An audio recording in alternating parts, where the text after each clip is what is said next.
Ladies and gentlemen, in order to achieve an R rating today, a motion picture must contain full frontal nudity, graphic violence, or an explicit reference to the sex act.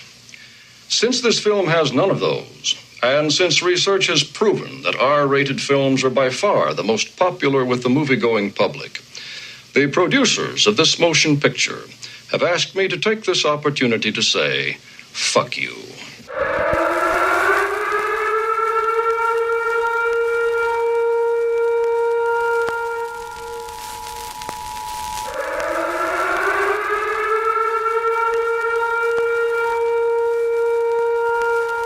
This is the emergency podcast system. This is not a test. Movies are bombing all over the country. They are posing as movies you already know. They may already be in your theaters, your neighbor's home, or even your own. Do not panic. Specialists have been dispatched. They will help you identify these pretenders and defend you against this invasion of the remake. Please stand by for further instructions. You want your machete back? Shit, it's yours. Take it. Just remember who saved it for you. Guys, it's okay. He just wanted his machete back. Woo! Welcome to the Invasion of the Remake podcast. I am your host, Jason. Jason Bishop. And with me today, as always, the mistress of mayhem. Trish Conklin. There we go. And back from the dead, we have a Jeff in the room. We do. No, not that one. Not that one either. The one from episode 6. Yes. Episode 6. What was that again? That was The Stuff. The Stuff. That was the episode The Stuff. Jeff Robertson, everybody. Yes. Hello, everybody. The Jeff reboot. Ooh. Jeff, the third Jeff to pair on the show, and our resident horror icon for the day. Yes. The final guy? Yeah.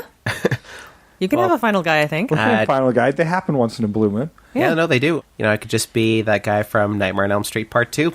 Yes. There we go. The most favored one, right? Yeah. That one's a little, yeah. We'll get there. We'll get there. There's a lot to dig into that one. I We got a lot to- actually really like that movie. Yeah. I really did too. Like that one was one of my favorites. Yeah. It's very homoerotic, but it's fun. It certainly was. Yeah. So Sam's away today. He's out celebrating Thanksgiving, and we're going to join him a little bit later on. But, you know, family being more important than podcasting, we thought we'd get an old favorite back in the room. I'm sorry it took all over 100 episodes to get you back here, Jeff. No, that's okay, I suppose. If I didn't attach a number to it, it probably wouldn't have seemed so long ago. No. You know, that they say the stuff, you can't get enough of the stuff, but apparently you could of me. Oh, No. You're here again. You're here. No, I'm glad to be back. This is like the very far sequel where you come back as the grizzled person who survived the first film and knows everything about the killer. That's right. Jeff survived the rough years. I'm spoiler alert, I'm like Andy Barclay from Child's Play coming back for Curse of Chucky. Yes. Yes. Well, I just watched Cult for the 31 Days of Horror, and we will talk about that episode and that particular movie in our 31 Days of Horror episode that's going to come out in a few weeks in early November. It's not too late to join us. You can follow us on our social media pages as our journey into the 31 Days of Horror. If you don't know what that is by now, we're watching 31 movies over 31 days that we've never seen before in the horror genre, and then we're going to make a big special, and then me, Trish, and Sam are going to talk about it. And if you have your own lists, if you've joined us in this journey, send us your lists when you're done, and we will try to read them out on the show. For sure. So if you're already cracking on that, send us the lists, and we will give you a shout out and read out your lists on the show. We might even have some crossovers that we've watched some of the same films. That would be really cool. So let us know, and certainly when you send us that list, little star by your favorites, I think, and I don't know, maybe an X by the losers.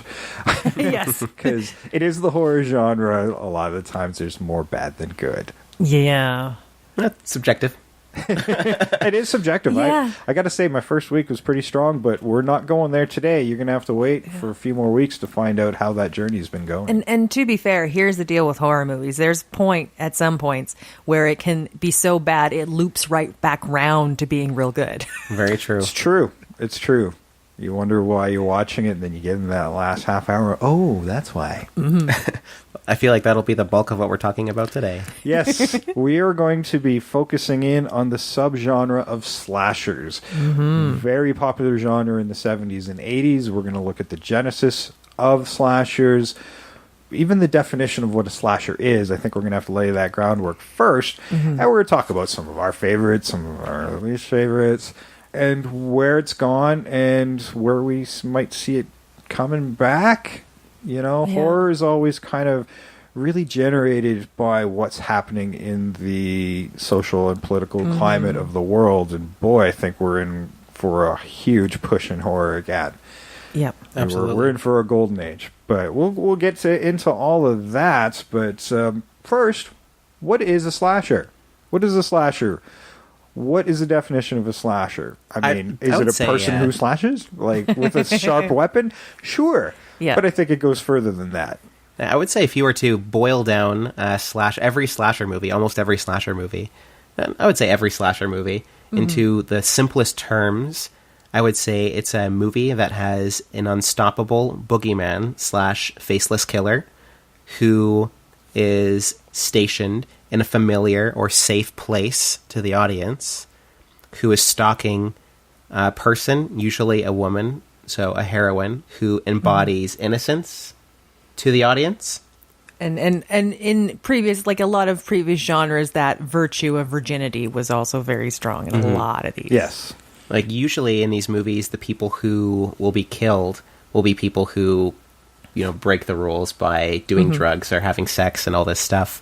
And As per Scream. Yeah. And I believe that the main character is someone who's supposed to represent, like, basically the last, like, parts of your childhood, basically, if that makes any sense. They're the last person who's holding on to the types of, like, the type of life and the type of innocence you have before you get older and start experiencing newer things and different things that kind of make you, you know, an adult. That life is an unstoppable chaos, and there's very little you can do except fight back. Yeah.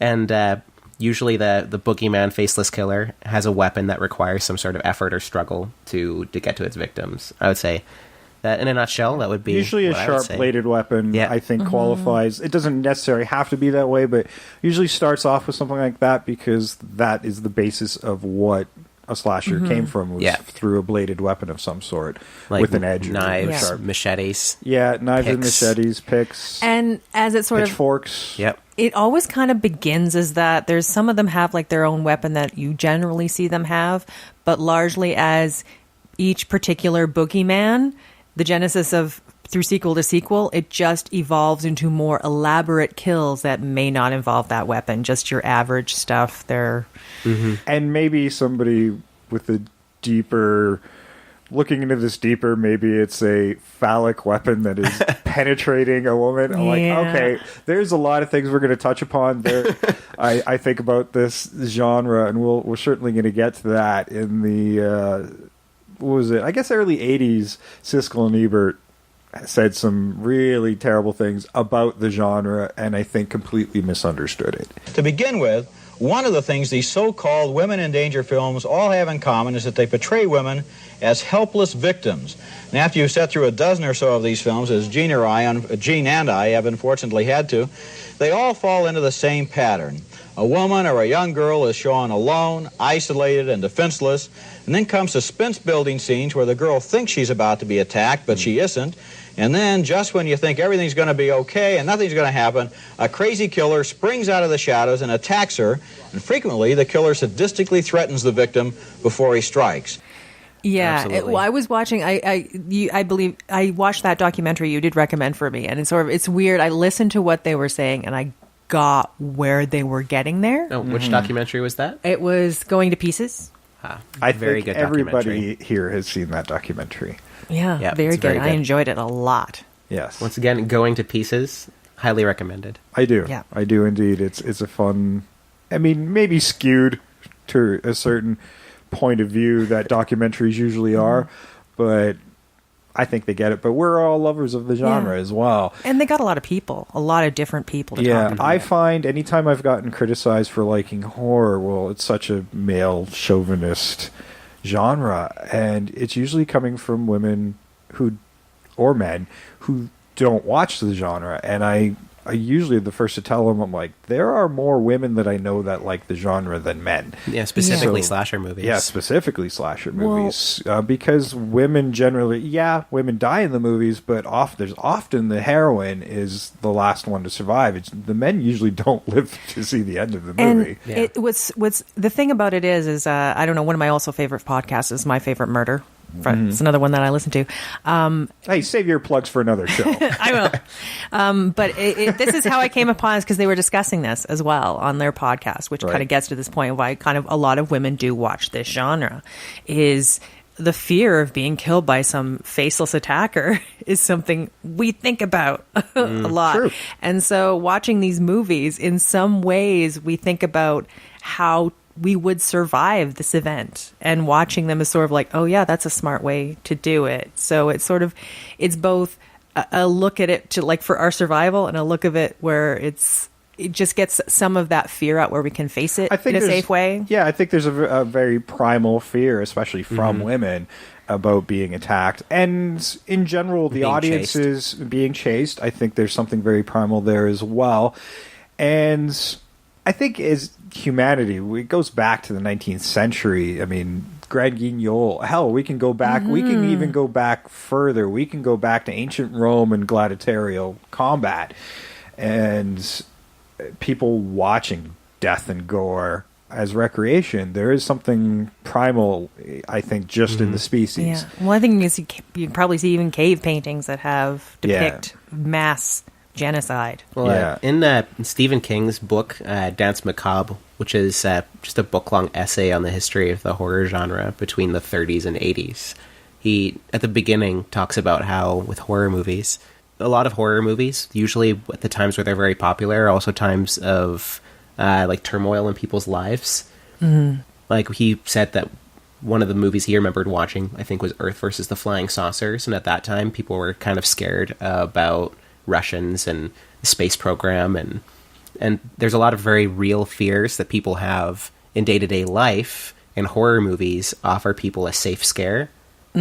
And, you know, when you have to worry about, you know, in the 80s, and, you know, let's be frank, now a little bit, you know, when you worry about nuclear annihilation and all of this other stuff, you could go to a horror movie and be scared for a couple hours and know that even though you're scared, it's in a safe place. And that was what, like, the nuclear thing was one of my primal fears as a child. I remember being afraid to go to sleep because I had it in my head that a nuke might come down. And this fear cycles around again and again and again. I mean, we saw a big surge of the giant nuclear monster movies in the 50s, and then in the Cold War again, we had a big surge in horror. I mean, it's always different what sparks that, but it is those social and political fears that translate into unique horror movies. Yeah. And boy, I think we're in for another golden age.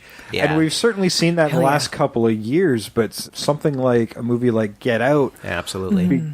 Despite the fact that it was probably being made prior to certain elections and the change in political climates, it is even more relevant than it ever was when that thing was so well timed and it's done so well. And then we just saw the remake of it just smash box office records for its genre, let alone a movie coming out in this period of time. Yeah. So you can bet we're going to see another wave, and hopefully of unique stuff, because the last couple of years, some of the best horrors have been very different than what we've had before. Yeah, absolutely. Slashers don't go away, and we're probably going to see more of that, but I don't think we're going to see the big spike in this genre. I don't know what the genre-defining thing is going to be yet, because we went through, we've seen slasher spikes, and we just got through the big supernatural wave, and then there was the torture porn before that. Yeah. So I'm not sure how this is going to settle at this point, but there's some very clever minds out there. We're getting a bunch of new voices in the genre, and it's a very exciting time to be a horror fan. Yeah. There are a lot of great voices who defined the slasher genre. The slasher genre probably being inspired by some Grand Guignol from the 19th century, and when that transitioned into films in the early 1900s, they shut down that theater. That was a actual live in front of a crowd gore fest. Yes. And I can't even imagine seeing stuff like that in a room, and the trickery that goes along with that. Yeah, See, absolutely. that would be amazing. Like, I think that's something that should be done. Like, just try it, like, as a play. Like, I mean, they have Evil Dead, the musical. And I did come out covered which is in blood. wonderful, So, yeah. There's a splash zone. That's right. When they sell tickets to a play, and there is a splash zone, Yeah. you know you're in for a good night. Yeah, you will be covered in blood. Yeah, I've always enjoyed going to very theatrical shows that usually involve a lot of things I enjoy seeing in horror movies. It's something that requires, I think, a lot more effort to pull off in a theater. And because you're doing it in a theater and you're doing it sort of in consecutive nights, you got to also think there's a whole other bit where it's cleanup. It's redoing it. It's resetting everything. Like with a movie, you make the mess kind of once and then you're done. You don't have to reset everything too much. Yeah. So it's an amazing undertaking when they do it. Oh, for sure. Those horror musicals and things like that. Fantastic. I think, when I think of the earliest examples of slasher movies, where did this really start getting born? Where did this start? And the great British film that we talked about in, what was it, episode 58, Peeping Tom. Yes. It's a great movie. Yes, unfortunately, it destroyed Powell's career, but it was a little too before its time. Yeah. But right before Psycho, really intelligently done, and a lot of the things we've known to be slasher movies are starting to form out of movies like that and Psycho. Now, I'm not sure if Psycho counts. Interesting side note.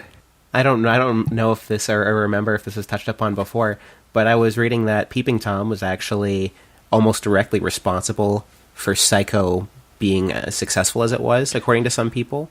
Because we do talk about that in that episode, Yeah. and we encourage people to go listen to that episode. And I would agree to that to some extent, and it allowed Alfred Hitchcock to figure out how to market that movie and not make the same mistakes Powell did. Because they're effectively, there's not much in the way of differences between them other than the voyeurism of Peeping Tom. But that's still But very there much is a part of some- Psycho. There's some voyeurism in Psycho. Yeah, So- we're getting that killer POV, maybe not for the first time. I think Peeping we through saw the hole that. in the wall. And And first time we'd even seen the interior of a bathroom in film. Toilet. Or Like, just toilet think flushing. about that, and let alone Shocking. Yeah, let alone the mild nudity. And there's nothing within the really in film. it. Yeah. Yeah, If it was a turd, I could see why they'd be upset, but it's just a toilet. the toilet was flushed. Okay. Yeah. And there are definitely some flash Lid was frames down. of nudity in that movie in the Yeah. shower scene. Yeah. So Yeah, and these were shocking for 1960. yeah. I mean, they're pretty calm by today's standards. And now, I'm not sure if Psycho counts as a slasher movie. Yeah, there's slashing in it, but I think the stalking of the victim's part, and maybe it is in part within Psycho, I'm not sure if it fully counts within a good example of the genre, because the victims are coming to him, not the other way around. Sort of. It evolves. It evolved throughout the sequels kind of into the slasher genre. They are coming to him, but when you think about some of the other movies, the camp counselors came to the camp. Well, No, that's a good point. that is a good point. Okay, I'm going to count it. Because I know Texas Chainsaw, though, I don't know. No, yeah, they I did don't know not if I can come. count that. Like, people cite that as a good example of slashers, and kids pretty much delivered themselves. No, I think that Gift wrapped. someone was saying Yeah. that, with Psycho and Texas Chainsaw Massacre, they're both movies where the killer is pretty solitary. But in a slasher movie, the killer is usually not bound by any one area. Even in the Friday the 13th movies, Jason leaves the camp eventually. Yeah. But I guess Leatherface in some recent movies has left the farm. But I would say that even if they're not hard slasher movies. Psycho and Texas Chainsaw easily influenced and helped define what they would later become. Sure, and Yeah. let's throw Black Christmas in there. I was thinking about that one too. Yeah, Love that one. And we covered even, that in the episode town, 66. The Town That Dreaded Sundown as well. Yes. Yes, That was a movie that was kind of made to... It's based on real events. Yeah. And it was kind of Yeah. made to be... even though I don't think this was around at the same time, but shows like Unsolved Mysteries, it was supposed to be presented like this is a live-action recreation of what actually happened. And you can see that when you watch it. Yeah. It's very disjointed in the two points of view and the two narratives. And it's almost made like a documentary with reenactments. But I'd say that might be one of the earliest examples of a slasher movie. Yeah, and this is the rise in the early 70s. This wouldn't really be wrapped up into a perfect little ball until John Carpenter comes along Yep. Absolutely. with Halloween. You betcha. Yeah. Another movie we covered in episode 59. And see, here's the deal. When we talk about how we've I feel like covered it's a clip show now. it kind of is, but the reason we are covering all of these is slasher films are very often ripe for remakes. Yes. They like to redo them. They like to make the kills more violent. They like to make them bigger, broader. Oh, man. How many? I mean, you've got the major franchises, Friday the 13th and Nightmare on Elm Street and Texas Chainsaw. They've all been remade, but the Town That Dreaded Sundown has also been remade. Prom Nights, April Fool's Day, Even Psycho. Yep. Black Christmas. I mean, so many of them have been revisited because those core ideas still reach audiences. Yeah. Yeah. Fear is universal. Yeah. Well, H.P. Lovecraft said the oldest and greatest emotion of mankind is fear, and the oldest and greatest fear is fear of the unknown. Exactly. I might be paraphrasing, but Well, this is why the dark is so The scary. whole basis of all of horror fiction. And that's why most of them are in the dark. The ones that are most jarring are the ones that happen during the day, where you get those ones where the daylight is safe. You should feel safe, but you are not. That's actually one thing I really like about slasher movies that I feel like is maybe not as prevalent in other horror movies, is the fact that almost all slasher movies specifically take place in a place where you feel safe. I know I mentioned this earlier, but with Halloween, the whole movie takes place in the suburbs. In Nightmare on Elm Street, it With takes place kids in your being dreams. babysitting. I mean, Yeah. these are safe ideas. You know, in Friday the 13th, it's at a summer camp. And a lot of these places are places where people would associate positive memories with or a feeling of safety. The camp counselor thing is a big one. Like, Yeah. Friday the 13th, The Burning was also in a camp. Because if you, if you go see Halloween in 1978, I think the reason that these movies really resonated with a lot of people was they were saying, you're going to be going back home to a place where you're safe, but you've just seen this movie. Are you really safe? Yeah. And that's why, especially at the end of Halloween, when Michael Myers, he disappears, he's still out there, and, you go home, and in the back of your mind, he was in the suburbs, and you live in the suburbs, and, this crazed killer could still be out there somewhere. And you first see him, it's mid-afternoon. Yeah, absolutely. It's daylight. And then the other thing, you have the kids. You've left the kids with the babysitter. The babysitter's supposed to keep them safe. But, I mean, a babysitter's fighting a psycho killer. Yeah. How good will the babysitter do? If your kids are alive, you better tip the fuck out of them. Exactly. That babysitter gets a big bonus. Like, I also feel like, especially in the cases of early slashers, with Halloween being about babysitters and Friday the 13th being about camp counselors, those all feature movies about essentially kids who are being thrust into more adult responsibilities than when they were younger. They're kind of all at a midway point between being adults and being children, which is why I feel like the innocent heroine is usually the person is portrayed as being the one who survives. Yeah. Yeah, and she's also resisting temptations.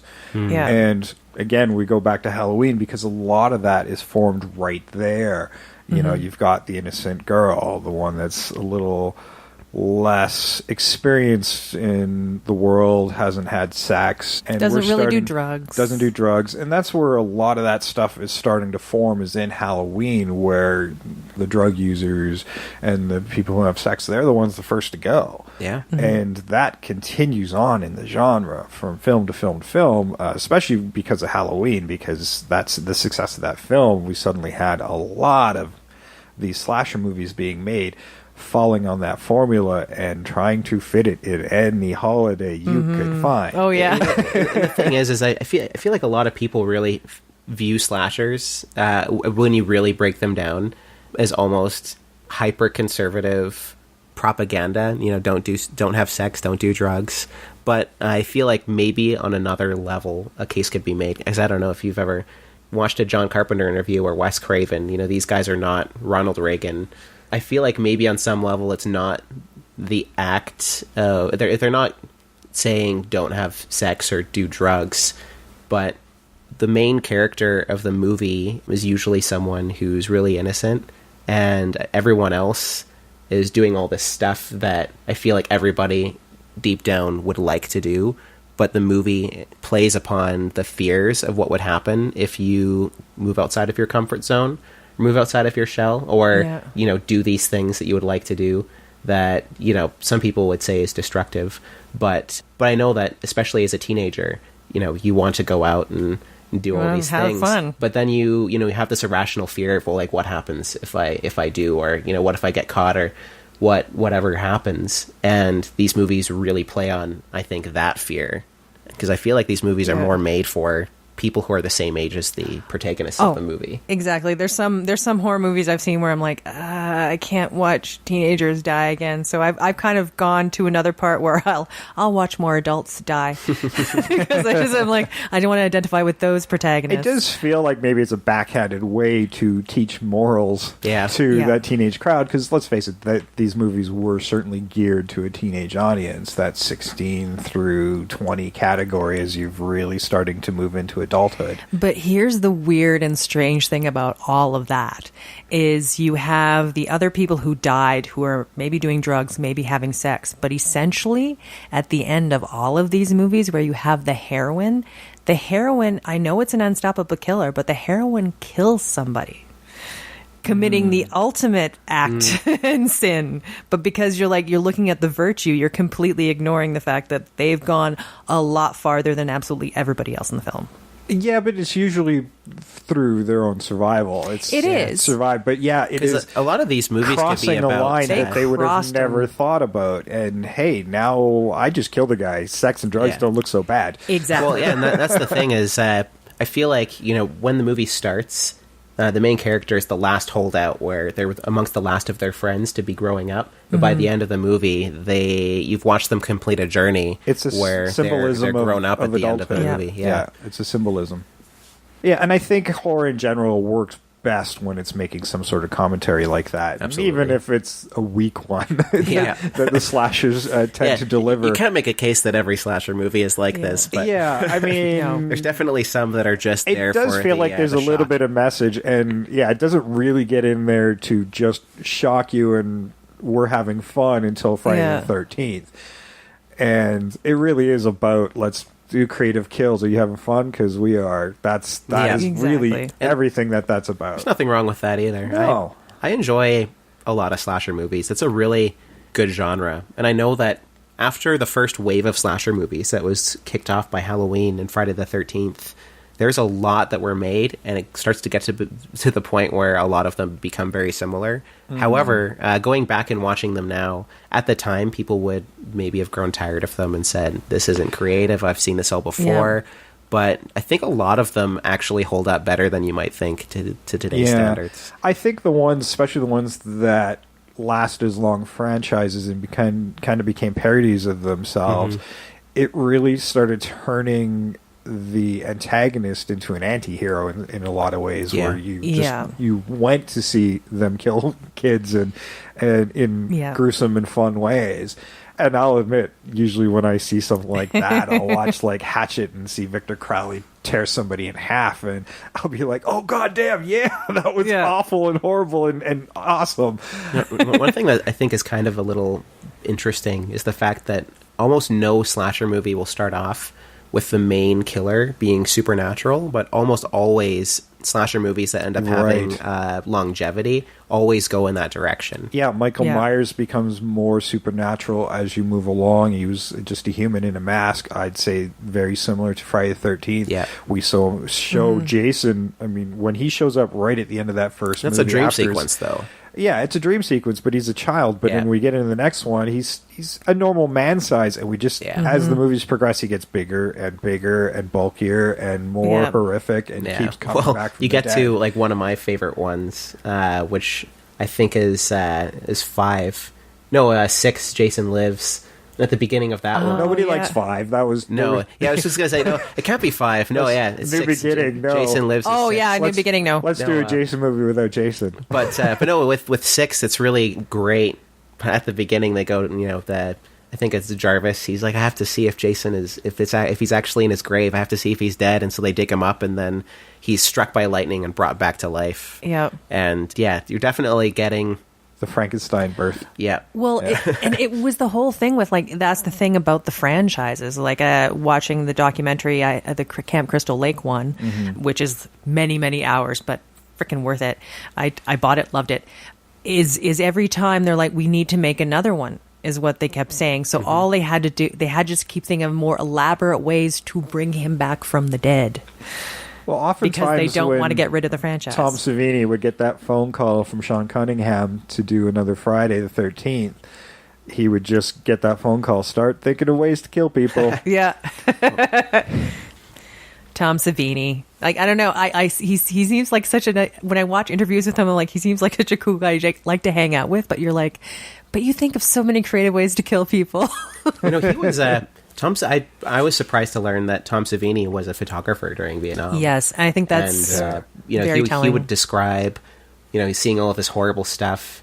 And, I mean, even as a kid, he was into makeup and effects. But when he was in Vietnam, he'd step over a severed arm that was twitching and then gripping he would, to the ground. He would look at it and make a note to himself how it looked for future use. How would he in a movie? recreate that? Yeah. It takes a special type of person to... that was his job in Vietnam, was to take pictures of the destruction of equipment and people. And so they could build better equipment and see what the enemy was using and what it would do to other people. I mean, it's a horrible job, and I'm sure it caused nightmares, and it's a good thing he managed to channel that into a creative and entertaining process, because otherwise he might have just become the next serial killer. I think Tom Savini's even said that he gets to live the dream because he basically gets to be a serial killer without actually killing anybody. Yeah, and I mean, it's the most optimistic outlook that he could come up with for everything that he's possibly seen. Yeah. I mean, to use it, and I think probably to like distance himself from it. I think when he's talking about he looked at all the carnage, if he was able to like detach and realize that, oh, maybe this might be a good effect later, that sort of helps. Yeah, it's definitely a good, it's definitely a coping mechanism. And I certainly would think creating that, there's a certain amount of catharsis. Absolutely. In whatever frustrates you about the world. And I know that Tom Savini has said that with doing special effects, it's like, it's like a magic trick. And there's definitely a closer connection between magicians and what special effects artists do. Tom Savini, I think, is almost one of the major reasons why slasher movies ended up becoming as popular as they did.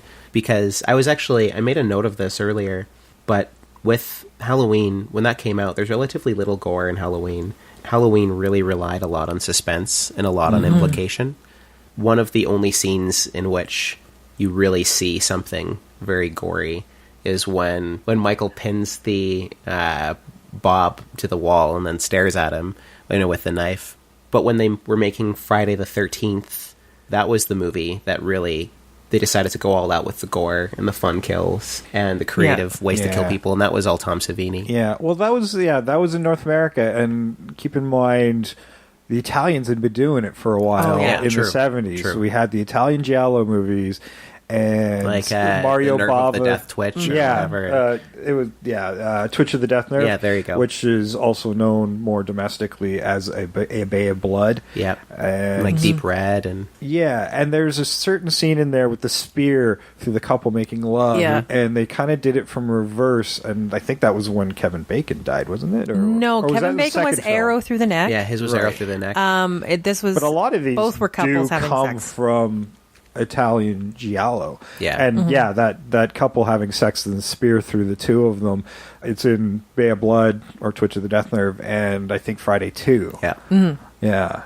So, I mean, they were already doing stuff like that in the 70s and it was influencing North American filmmakers. You know, and it's in interesting. some blatant just stealing it kind of ways, but Yeah. 'Cause, like, why they're- not? Because our audience haven't seen them yet. And with slasher movies, it was not even like it was the first time we saw gore like that in North American movies, because when they were making Friday the 13th, they said, you know, some of them they were fans of Dawn of the Dead, and they said, let's just find the guy who did those effects. Which are And good. those are very good. But Dawn of the Dead was basically just another way of showing people killing other people in creative ways. And by Exactly. Friday coming out, we were already seeing some of the video nasties starting to pop up too. Oh, some of those really Last House on the Left. well, yeah, I'm that was the late even 70s. Thinking Yeah. more of the splatter gore ones, but Yeah. you know, so we were getting some gory stuff already happening. And it's really interesting that I feel like in a lot of different genres, and I feel like this goes back to the social aspect of horror movies and how they're kind of a comment on whatever is going on at the time. But I feel like there just comes periods where a lot of people, because of the climate that they currently live in, all start to come up with similar things in terms of what they create for movies. yeah. And that's definitely the case with slashers. I think with slashers, there's a lot of copy and paste, but there's also a lot of just it's all happening at the same time. You know, as you said, Wes Craven with Last House on the Left. It was that was a cup of coffee in the morning, like a strong cup of coffee. It was just like that one slaps you and wakes you No, up. that's punched in the face with the strong cup of coffee. As the hot coffee splatters all over your face. It is a nasty, dark, It's hard. mean-spirited film. I've seen both versions, and we'll cover that in a future episode, I think, at some point, because there are certain things that Craven does in there to lighten the mood, which actually feels even more unsettling. Harsh, Yeah. There's some weird kind of Keystone Cop thing going on in the background as these horrible things are going on, just to take you out of it, and if anything, it unsettles you even more. Yeah, I've tried a couple times. I still need to get through it. And I will get through it for our podcast, but it's a hard watch. You know, it's crazy that there could be a movie made like Last House on the Left that can still affect people so deeply today. I know that earlier we were talking about how, you know, with Peeping Tom or Psycho, how they might not be so crazy by today's standards, but there are definitely some movies that were made a long time ago. Well, the 70s, that'd be 40 years ago, that you know, you could make something similar now, but it's a movie that will always deeply affect people. But I think there's the difference between the slashers and that. Like Last House on the Left, you have human beings doing this. When I'm watching a slasher and it's some supernatural boogeyman who's just There's a comfort random in kills. knowing that it's something that's not going to exist. Thank you. But at the same time, Exactly. a lot of slashers, you know, that before they kind of became more supernatural. I feel like the whole point of a lot of old slashers, or a lot of early slashers, is that you know, the greatest monster is man. You know, there's nothing more frightening than when you're in, you know, your safe neighborhood, that there could just be one person who for no reason just ups and decides to start killing people. Yeah. Well, in the Last House And on the Left, that happens today. with Krug and his crew, after they have tortured and raped this poor girl, she's still alive at this point, and they're just looking at their blood on their hands, and they're realizing this powerful moment of them just looking at each other and looking at themselves and feeling disgust in what they've just done. It's a small moment, and it passes, and then they go try to finish her off. But that moment in the film is so powerful and says so much, and it's those kind of things that is why Wes Craven became the kind of director he is. Like, I know was. Wes Craven said in an interview, I believe in the documentary Going to Pieces, but he said that he really, to him, there's no point in making a movie if it doesn't have something to say. Exactly, and that I he feel totally like if you does look it. at all of his movies, they all have something to say about something. Even if this is we'll get to this at the end, but if you point to Scream, even though that's a comedy, it's still a comment on something. Yeah, it's self-referential at Yeah. that point. It's commenting on the genre that had been grown old and tired. And it's Yeah. also been commenting on just the teenagers who might like glorify this type of thing, like and teenagers being untethered to any sort of morality. Like Yeah. Wes Craven, who sadly passed away this year, or was it last year? It was a couple years Oh ago. man, Yeah. it feels the wound is still fresh. Yes, Yeah. well, we just lost George Romero. Yeah, and Toby know. Hooper. Tobe Hooper, and oh man, It's been a rough year. yeah, especially if you love this genre, for sure. It's been a rough few years as some of our favorites have left us. But it's sort of, I think that's the whole thing, is it still feels so fresh because we still have all these great movies we enjoy that are still there. We can just plug it in and know that we got a bit of Wes with us. We got a bit of Toby with us. That's right. Yeah. You know, I look back on horror and the most memorable characters, and you go back to the 40s, and it's those universal monsters and what was created out of that. And then you get into the 50s and those crazy giant monsters, and then the 70s and 80s were all about these crazy slashers, and they became the new monsters. Yeah. In a lot of ways, and not all of them were slashers, of course, with Hellraiser and things like that, but a lot of them were, and they became weird icons. And that's like the interesting thing is, arguably one of the biggest icons, largely due to how heavily merchandised he was Freddy Krueger. Yeah. And that's a movie that I always thought I wasn't sure if I could ever think of it as a slasher movie because it's so different from every other slasher movie. However, all it is it's a slasher movie, but instead of taking place, within the realm of something we do day to day, it's just a slasher movie that follows you in your dreams. He's the same again, as Michael and Jason. A place you think you're going to be asleep, sleeping and dreaming of whatever makes you happy while you're dreaming, and then being attacked in your dreams. Yeah. And he based that off a real story. But it's it's both crazy. the safest and unsafest place, because you think you're kind of safe because you're in your bed and you're dreaming, but it's also the unsafest place and you can never not sleep. Welcome to my nightmare. So if that possibility is there, you can die by not sleeping, or you can die by going to sleep and having a dream. 'Cause, You are really going to fucked. sleep. That's something you have to do, and that's such a Nightmare on Elm Street did so well because everybody, it's something that's so easy to get. I say it's so easy to get across to people. You need to go to sleep. What happens when you know that you're going to die in your sleep? But Nightmare on Elm Street, they had a really hard time making it. No one really wanted to touch it. Yeah, well, I mean, think about And it. look at it now. And I can certainly see why they had a difficult time at the time, because it is a bit of a silly concept on paper. But you'd already had Friday the 13th a few years earlier, and then it was just movie after movie after movie after movie, and they were successful for a while. And then they you were start just getting to Silent Night, Deadly Night. You're talking 100 movies within a 5-year span of just constant slashers, and Silent Night, Deadly Night really fires off that controversy, and Because people started really shutting down the writing genre. writing in to get it taken out of theaters. Yeah. 'Cause they Yeah. didn't want their kids to think Santa Claus was a killer. And And that's the worst thing. I'm like, Santa Claus is an intruder in your home once a year. Yeah. I'm sorry, you don't, and you can't tell your kids to trust a strange man in a red suit. That's how they're going to get molested. You just, I don't understand. And plus, he's not real. I just would have come back with that whole thing to every is, Way to protest. He's blow not real. that. Spoiler. I may disagree on the Santa Claus not being real part, but obviously the killer, even in the commercials, for however brief for Silent Night, Deadly Night, he doesn't even have a full beard. It's obviously a fake beard. I think even as a kid, you can tell when there's a guy who's dressed up as Santa Claus and someone who you think is Santa Claus. But here's the dumb part. They keep talking about, well, the kids are going to think it's Santa Claus. The kids shouldn't be able to get in to see this movie.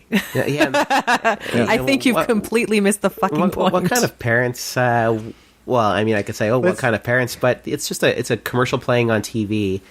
Really, that's kind of on the parents to be letting their kids watch. The poster is like an arm Exactly, in and the that- chimney with an axe. That's true. That looks Yeah. kid friendly. Yeah, and that ad is not going to be on TV during cartoons in the afternoon. I can guarantee you that. So why is your kid up so You know, late? and people say, "Oh, maybe it would have been better if they just didn't put Santa Claus in the trailers." But it's a movie about a guy who's dressing up as Santa Claus and killing people. How else would you really advertise it to people? Yeah. But yeah, because of that movie and also the fatigue, right now we see a lot of superhero movies and people talk about superhero fatigue, and that was definitely something of slasher movies in the 80s. So people were starting to not want to put money into slasher movies as much. Well, I think the whole thing, it was saved by both Wes and by both Robert Englund. If he hadn't been Freddy, I do not think it would have gone past one movie. Well, yeah, and New Line Cinema seeing what Wes had and taking a chance on it. If it flopped, New Line was done. Well, the producer, I believe, paid for it largely out of his own pocket because he couldn't get financing. Yeah. And then when he tried to distribute it, everywhere he brought it to, they all turned it down. So he had to do that as well. It was a very big risk, but it paid off. Yeah, and now that studio, I mean, Warner owns it now, but it put out the Lord of the Rings movies. So, Freddy built this big house, and it was all risk of a filmmaker really believing in something, and thankfully that resonated. And it started a massive franchise, even had a TV series. Yeah. This is it, Jennifer. Your big break in TV. Welcome to prime time, bitch. So, like with the first wave of slashers that were kicked off by Halloween, you kind of got a lot of. I kind of noticed that there's a lot of standalone slasher movies that come out of that era. Yeah. And then that was dying because they were all starting to become the same. And then when they weren't the same, they it were would just piss people off. They were being cranked out, and a lot of them were Canadian made. So we were the Canadian carpetbaggers were taking advantage of a genre that was really sparking in the United States. Yeah, slashers were cheap to make, and especially in Canada, there was a lot of tax breaks. Yeah, because you was better. didn't have to cast names to be in them because they were successful with no-name actors. And the thing about that too is that's where a lot of people get their starts. There were big The breaks horror for is people. where they do. Yeah, I mean Kevin Bacon, Johnny Depp, Yep. Holly Hunter, Jason Alexander, even Tom Hanks and Matthew McConaughey, Renee Zellweger. Crispin Glover. There's a lot of Patricia Arquette. In George one of Clooney. my favorites. Yeah. George Dreamers. Clooney in Return to Horror High. Yeah, there's Wasn't he a Killer Tomato one too? Was he? I think he's Attack of the Killer Tomatoes too. I swear, I'm positive. He could be. Yeah, could be. But yeah, so after this first wave of slashers kind of started to die out, Freddy revived it again, and because Friday Nightmare on Elm Street, They all blend. They're all blending together. No, because Nightmare on Elm Street was so successful, that is when people started to look at older slasher movies, by older, from within the past 10 years, and say, oh well, this is what people are responding to. Let's bring up some of these old favorites again. And that's when we started getting Remake. the sequels with Jason, like A New Beginning. Yeah. Where, like they said, we'll kill him off, that's done, the final chapter, but then Nightmare on Elm Street comes out, so they start it all over again. That's when they do Halloween 4. That's when they do Texas Chainsaw Part 2. Yep. And so I believe I had it written down that the death of the first wave of slasher movies was because of lack of creativity, but I think the death of the second wave came about from too much merchandising and too much, it's like a cash grab. Yeah, where it became about dolls and toys and record albums. Because people don't realize Nightmare on Elm Street is not a movie that kids would see, but Freddy was everywhere. Yeah. But what's funny is Freddy is a child murderer, but everybody loves him. Yeah, I know We got it. We can't forget that. There's so much merchandising for Nightmare on Elm Street. It's crazy. There's the kids' TV show, Freddy's Nightmares. Yeah. Oh, yeah. And actually, the very first episode was directed by Tobe Hooper, and it's a prequel to Nightmare on Elm Street, and it's about Freddy And as a origins. child murderer before he dies, and how he became the dream monster that he became. Yeah. I remember that show was slowly losing its budget, really. Well, not slowly. It happened really fast when that show just got cheap and cheap and cheap. Yeah, And you're after, people started marketing slasher movies to kids, there's the Friday the 13th TV series, which didn't really have anything to do with the movies, but producer said, let's throw the name on it because the name is what will sell. Yeah, we talked And- about that recently in our Poltergeist episode Yeah. as well. 'Cause And it it was was- because Poltergeist did the same thing. Yeah, and it's That's just that the name. TV series is pretty good though. Yeah, well, we do talk about that. Yeah, because we were saying like we do Comparatively. like it. Yeah. Like if it just even if it didn't have that name on it, it's a decent concept. Yeah. Yeah, no, it was just brand recognition at the time, Yeah. and the brands Yeah. were super recognized. And I mean, Jason had a video game. Yeah, Freddy had Yeah. a video game. Yeah, like for things that were marketed to adults, they were marketing the stuff to kids as well. Yeah, well, And it there's was a really bizarre thing. Freddy to and see. Jason dolls, lunchboxes. Yeah, They started showing up. There is one night, old 900 numbers. Oh, yeah, where you'd yeah. call in and they charge by the minute. Most of them were adult themed, but you would also Oh have. yeah, you J- call Freddy it, talk had to one. somebody. Yeah, no, Freddy definitely had one where Yeah. you would call him, and if you got your parents' credit card, you could pay per minute to listen to Robert Englund tell you scary stories as Freddy Krueger. Foolish friends, Freddy Krueger is on your phone. Dial this number now. I've got some tales to tell. Freddy's favorite bedtime stories. Dead time stories. All brand new, straight from my boiler room to your home.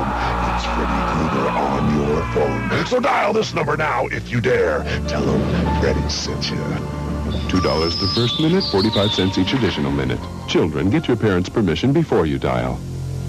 Well, there's actually a whole like Simpsons episode, not kind of related, where she's calling a horror line, but Lisa does a whole thing where she jacks up the phone bill talking to like the Cody hotline or something like that. So it was a big thing at the time. Yeah. Although I think I kind of figure why they were marketing it to kids is sort of at that time you had sort of home videos had kind of started leaching out, and kids were getting access to these movies. yes. It was just happening. Yeah, I think you're right. I think home video that's a good point. really had a lot to do with that merchandising explosion.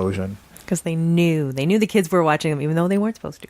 Yes. Yeah. Because everybody has that story. They went to a friend's house and watched a movie they weren't supposed to. Oh yeah. Geez, I was in elementary school and we'd be talking about Jason in the schoolyard during recess. Like, we should not really even know what this is. So here's a good question. Exactly.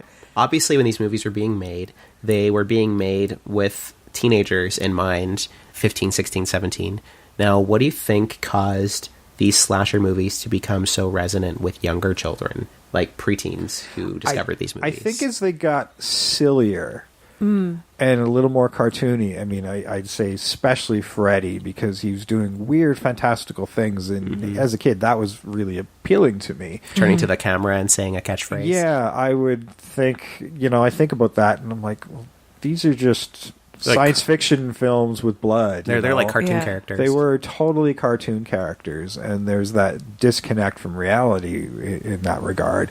So, you got Wile E. Coyotes constantly chasing Yeah. Roadrunner, while you've got Jason constantly chasing horny teenagers. Exactly. there's Like also all a- he's missing is a catapult that doesn't work. Oh, That's I would have essentially paid good what money for that. And I mean, it's not like the people who own the rights to these franchises didn't. It's not like they were not trying to make kids like them. There was also Friday the 13th and Halloween young adult Yeah, books. I don't think initially it Yeah. was the intent, but it became that way. And I mean, you look at YA books now, Yeah. and they're essentially just adult novels without a lot of over expository moments. So they're just easier reads.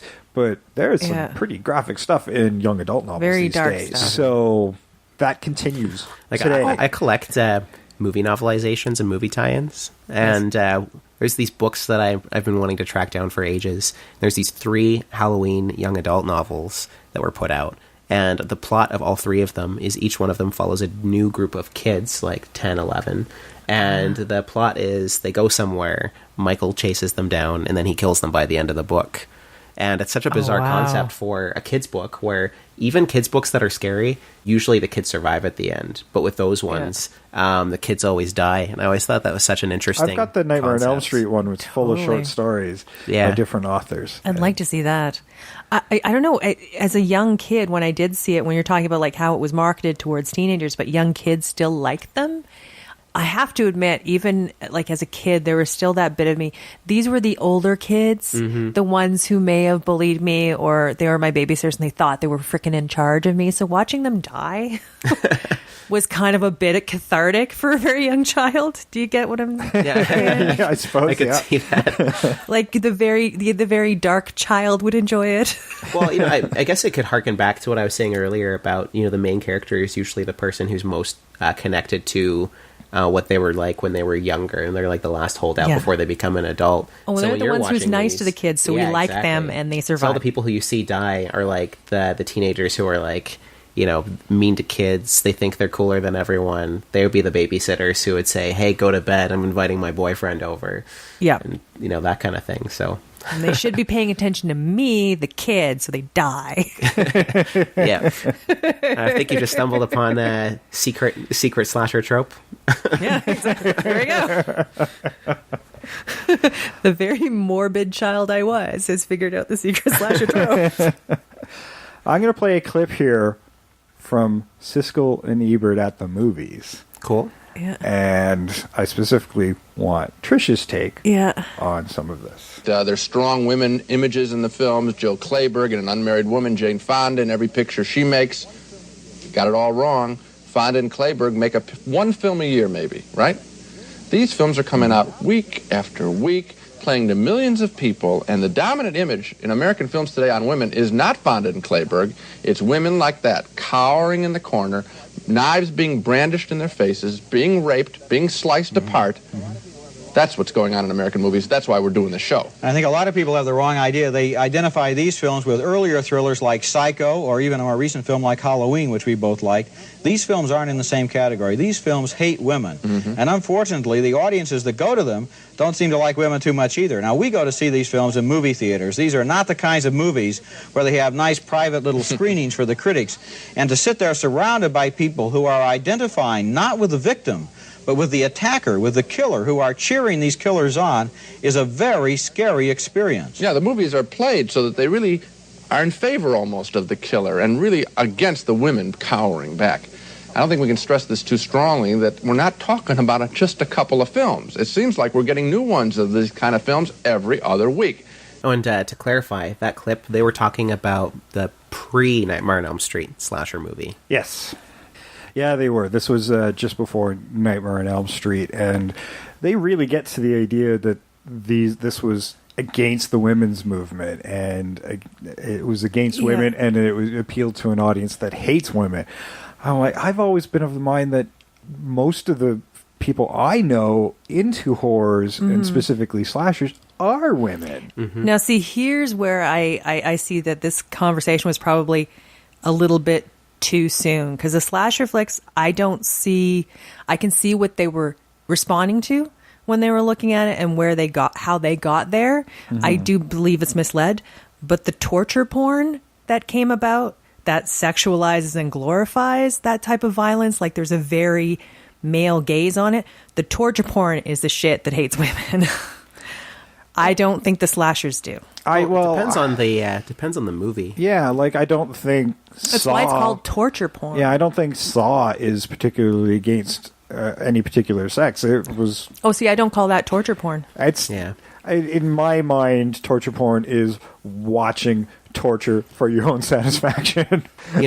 See, and I just think Saw is a very clever slasher flick in and of itself. Like some of the Hostels. They make me uncomfortable because of how... I think the thing with Hostel is there's...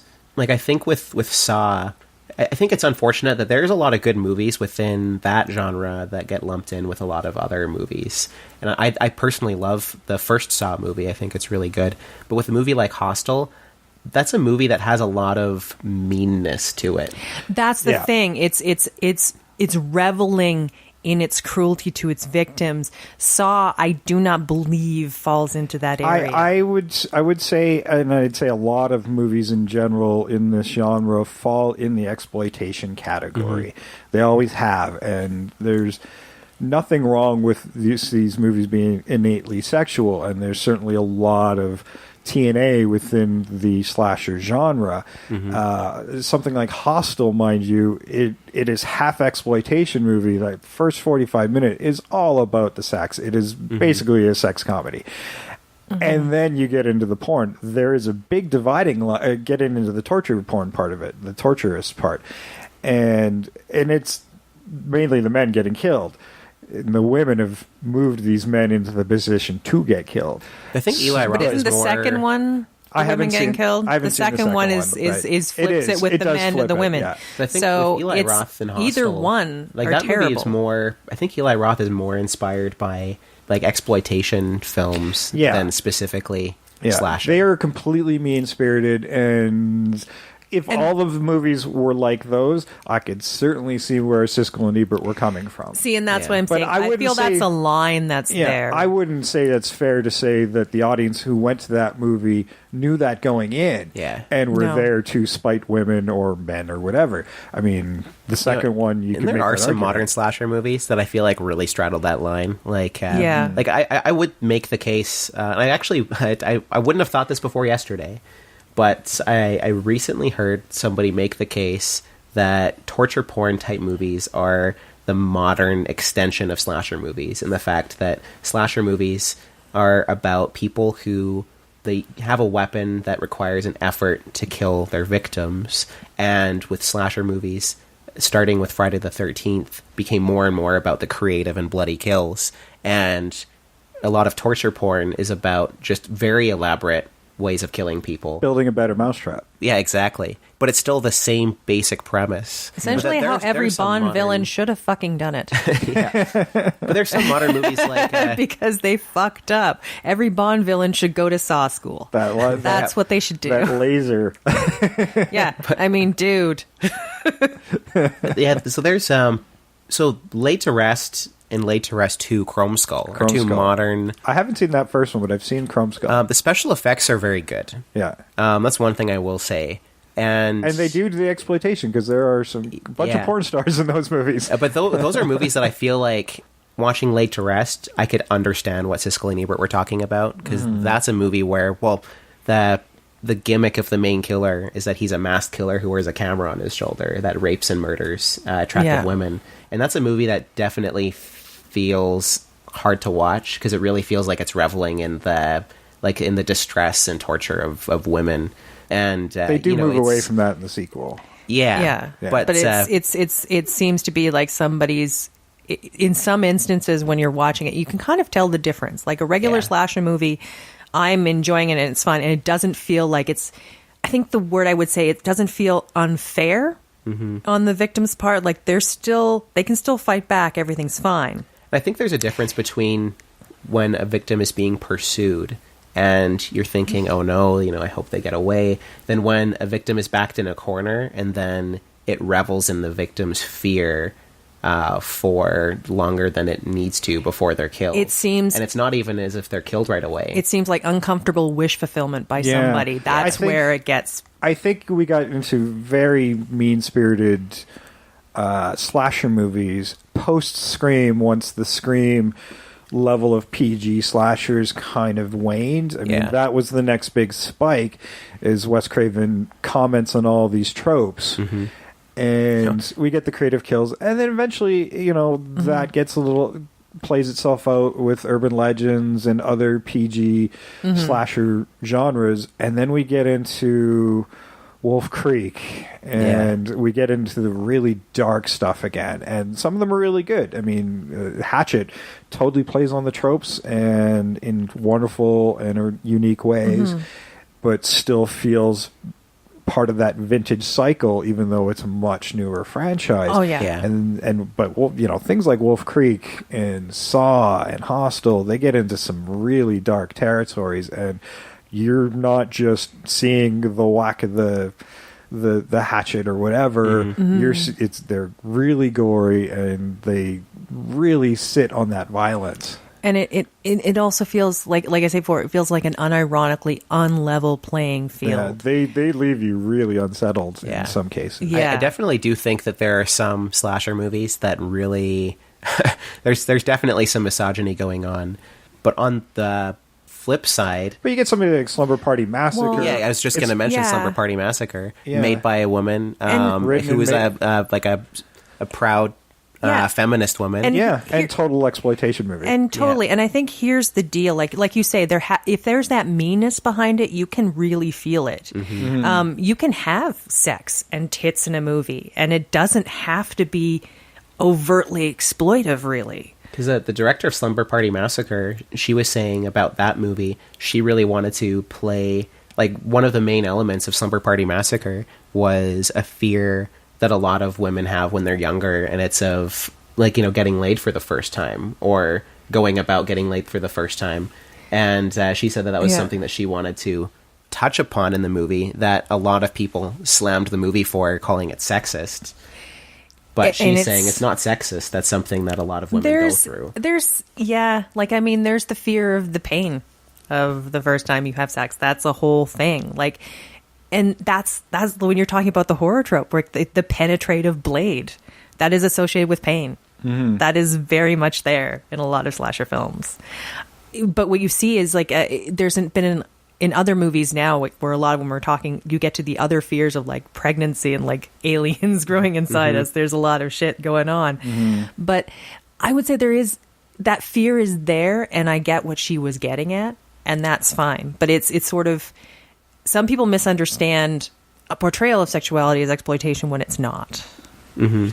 Just because it's obviously everybody has sex, otherwise we wouldn't be here. I think horror feels more exploitation if it's not saying something. Mm-hmm. If it's just out there to glorify, or just, okay, here we are, we're going to be really unsettling and gory without a subtext to it. I mean, they don't have to be really strong subtext, but I think that's when it gets really unsettling, because it just feel like you're in a room watching somebody getting murdered. Well, look back on the Friday the 13th. He's not the killer. It's his mom. Yes. His mother lost her child and is taking vengeance out. And we can associate with that. I mean, with Hostel, it's just a club of people who are paying to hurt and torture people. I would argue with Hostel, though, that I feel like it does play on... I mean, both of the victims are people who are traveling to a foreign country, and then they're going to a foreign country to have a good time. Yeah, and then they end up being involved in this thing where I think it's a very similar. It plays on the same fears as the first Taken does, even though that's about, like, the sex slave industry or the sex trade industry. But I think with the first Hostel, it really does play on a fear of being in a foreign country and having something happen to you that is out of your control. Yeah, well, there was we had Turistas around the same time as well. That was a subject that got pulled up again and again there for a little while. It's a weird kind of strange xenophobia where you will go to a foreign country but feel ultimately fearful of being there. Yeah. Well, I think the first Hostel takes place in Amsterdam. Still. Yeah. It's a different country. Mm-hmm. Yeah. They are different people. Yeah, I guess if you're... okay. Well, I think we might have even saved Hostel in our brains a little bit. Yeah. Someone was saying with First Halloween that is kind of almost about white flight. Like, truly. You're going to go live in the suburbs to get away from people who are different and immigrants and stuff. Yeah, all these strange people in the city, you have to get away from them. And it was George Romero's, like, Night of the Living Dead. A lot, like that, I believe, was a commentary on other people coming into the country, people being afraid of them, people who are different. It was very much about xenophobia. And it was really interesting with Night of the Living Dead that he never intended the main character to be a black person. I know, it's really cool. But it works really well because of that. There was, sorry, as an aside, at Loose Moose Theater in town, they did kind of an improv version of Night of the Living Dead around Halloween one time. And they were like, well, God, who do we cast? Because they didn't have, like, a lot of people like, oh my God, the German exchange guy. He's the person that we're going to cast. Because they're like, it has to be somebody foreign. It has to be somebody outside the normal groove. Right. To really nail that home, that's your hero. And we're probably going to get more of that too, as we see violence that's coming in through terrorism or just people being displaced from their countries. Well, you brought up Get Out earlier, which easily one of my favorite horror movies this year. But that's a movie that really, I believe it was so successful because it really taps into something that's very strong and very real that's going on in society today. Like, it's something that is able to tap into something that nobody else has tapped into for a very long time. The amount of fear in the world right now has grown so much that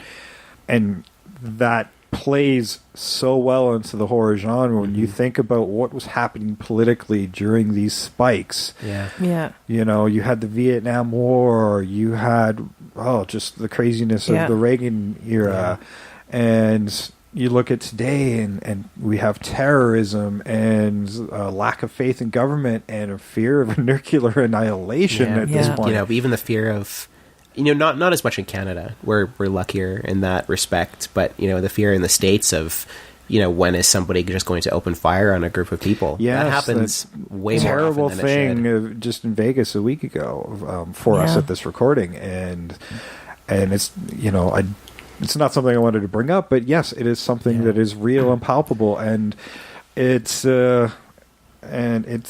going to be nightmare fuel that is going to get channeled by filmmakers into unique horror. You know, But I think spoiler alert for Get Out. I was reading Jordan Peele. I think one of the reasons why it worked to the extent that it did is he initially wasn't sure about the ending, and he originally wanted the police to show up at the end and for the main character just to be screwed. But the fact that, again, spoiler alert, the fact that at the end of the movie it's his friend from the TSA who shows up, and then he ends up surviving the whole ordeal. Yeah. And you know, at that very end when you see the cop lights and then the cop lights are there, and you know that, you know, if it was the police, there'd be no way that he could anyone would believe him. But the fact that it's his friend, you know that he's going to be okay. And I feel like a lot of horror movies, again, it's like what I mentioned earlier, they're about giving you a safe scare in a time where there's a lot of fear in the world, and then showing somebody triumph at the end. And there's also been the fear of our own protectors as well, as you say, with the police department. And we've seen a lot of that police corruption happening within the news. I mean, maybe it's just more prevalent because news hits us so quickly now. But again, that's fear of something that is supposed to be protecting us, and we're supposed to feel safe around. Like, one of my favorite 80s slasher movies is Maniac Cop. And that one, I feel like I like that one so much because it really plays on a fear, and there's somebody going around dressed as a police officer who could just pull you over and then murder you. And he was an ex-cop in the movie, but he was somebody who was not an active police officer, but someone who looked like one. And how the fact that there's a part in the movie where there's a woman who's pulled over, and she's so afraid of the police officer that she kills him because she thinks he's going to be murdered. And that's something that plays on a fear that people had in the 80s. And I know that it may be in some sort of stage of a remake right now, but I feel like there's more of a fear of that now, of the police not being there to help you. That could be great fodder for a horror movie. Yeah, well, that's probably why it's going to get remade, and we're going to probably see a lot of new horror popping up, and I think they're going to be playing on a lot of those fears. I mean, with Godzilla being resurrected, certainly plays on the old nuclear monsters of the 50s and 60s, and we're probably going to see a lot more of that. We got another Pacific Rim coming up as well, some more giant monsters. I don't know what the future holds for the slashers at this point. Yeah, I mean, really they don't go away. They're still... Well, what would you say is the most recent large the genre itself slasher? feels really dated. And as you said, I think the torture genre was an evolution of that, but we've gone past that as well for the most part. Jigsaw's coming back this year, but I don't think it's going to see a real resurrection. Well, what would you consider to be the last successful, maybe not even successful, what do you think was the last good slasher movie that was released? I'm having a hard time thinking of one. For me, probably the Hatchet franchise. I do enjoy Hatchet. Like, I love slashers, but I can't think of a modern slasher that, like, at least within the past couple of years, that... Like, I don't know. I think you'd have to go to a foreign market. Well, they all feel kind of samey. Like, you'll get something, but they're meant to be retro throwbacks.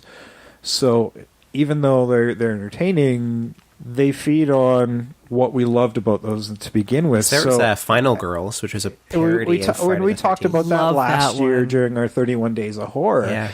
And that's more again, of a parody and than a slasher. Right now, I think that's where it kind of works as more of a parody, because we're so familiar with the genre and the tropes that go along with it that it is a bit ludicrous at this point. Like, I think the most recent example, and they only work as period pieces now. Yeah. Well, and that's why I'm starting to steer away from doing them in our remake episodes, is because how do you update them? It is such it's such an 80s idea at this point, and it's getting harder and harder to do them outside of that. And when you have the Roman killer, the tropes have been done to death at this point, and you'll get a good one here and there, but I just don't see it booming without a real imaginative recreation and rethinking of the idea. Now, here's a crazy idea. I know this kind of leaps outside of the realms of movies, but the last successful iteration of a slasher movie I can think of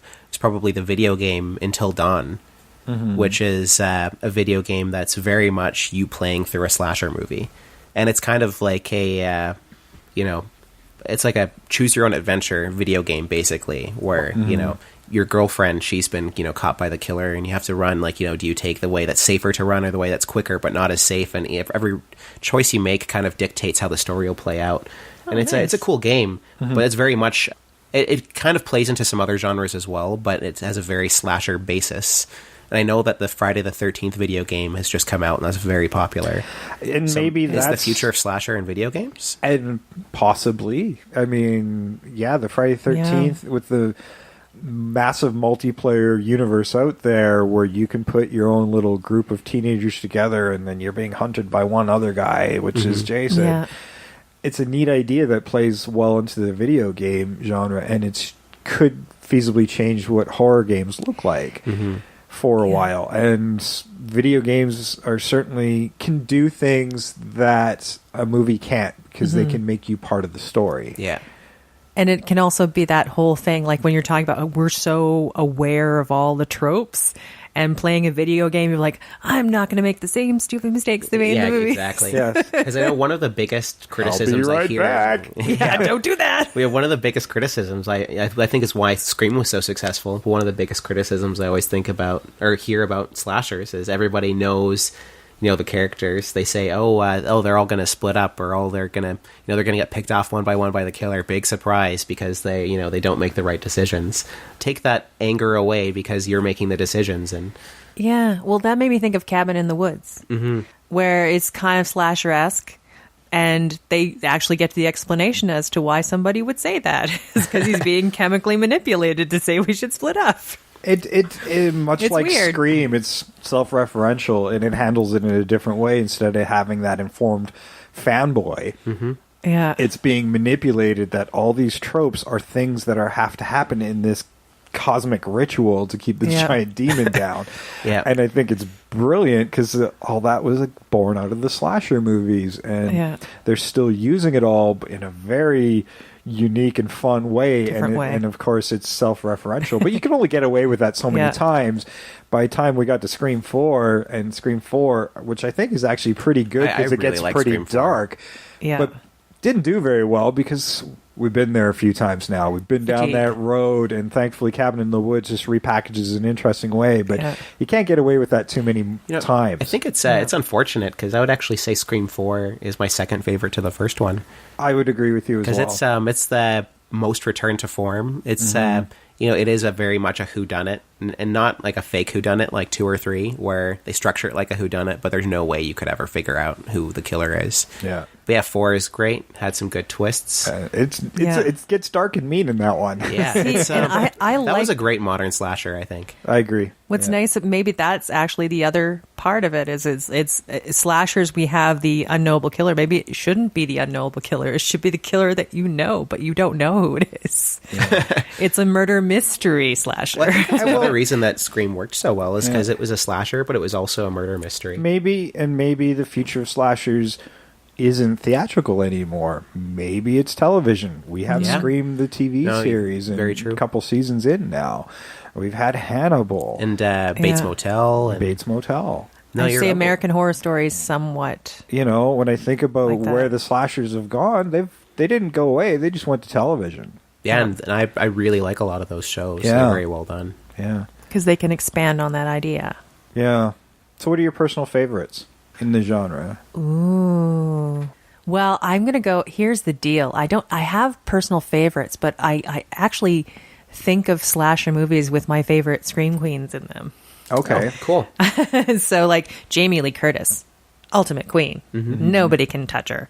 Heather Langenkamp, which I loved because one of the first times I saw in a movie where she not only fought the person who's stalking her, she pulled him into her turf and made it like booby trap that. Like that was freaking brilliant. She was smart and intelligent. Yeah. And now Danielle Harris from the Hatchet series. I love a spunky little girl who's not going to take anybody's she's shit. also in Halloween 4 Yep. and Rob Zombie's remakes. Oh yeah, she certainly is She's great. queen in her own right. For So sure. yeah, like I mean, there's some slasher movies I'll watch simply because one of my favorites is in it.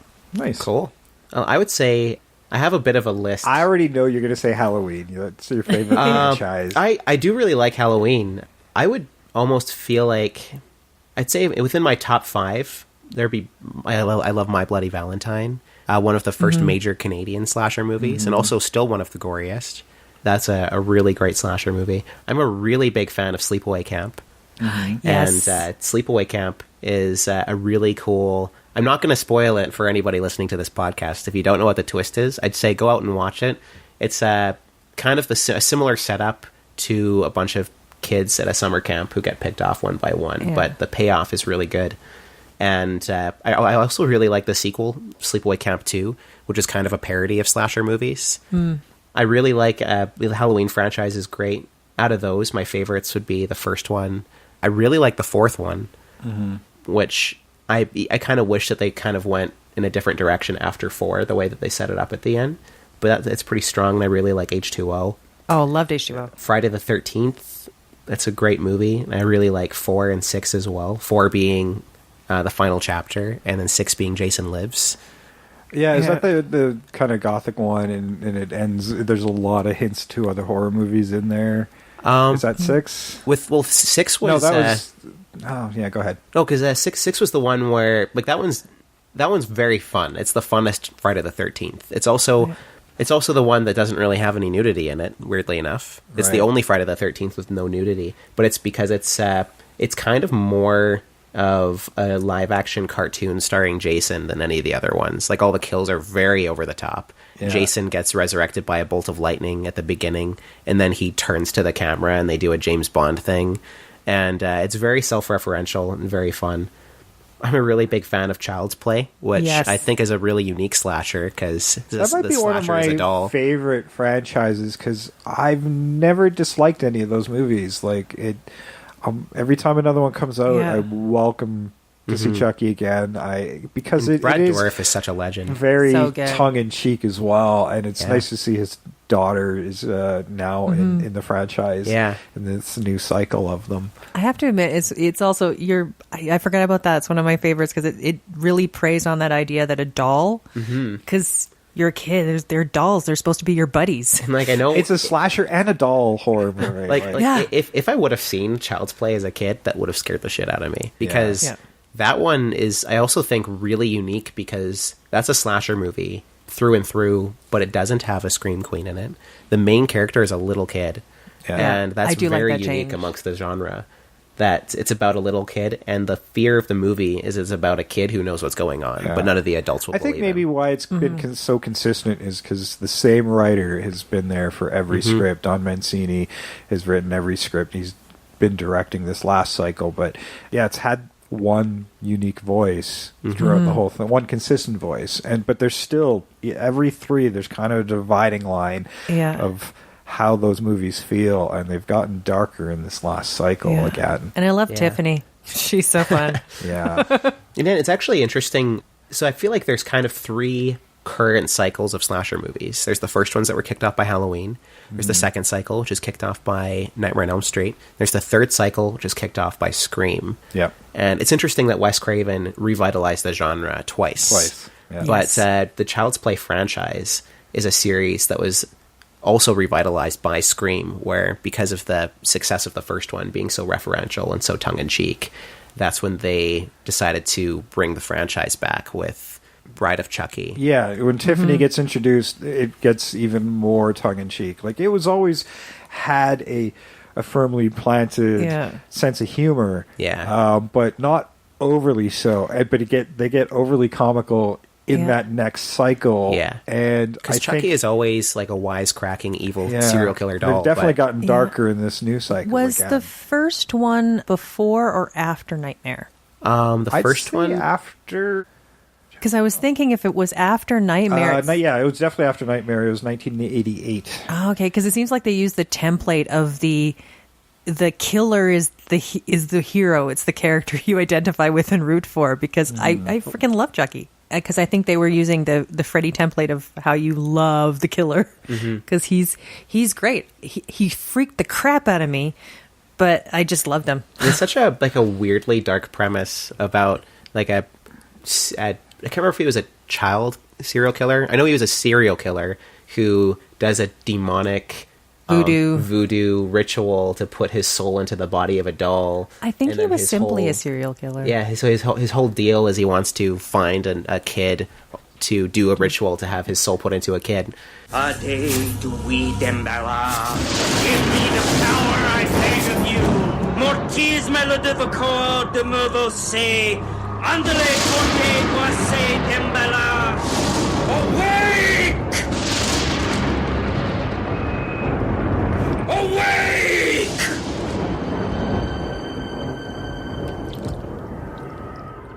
What a crock.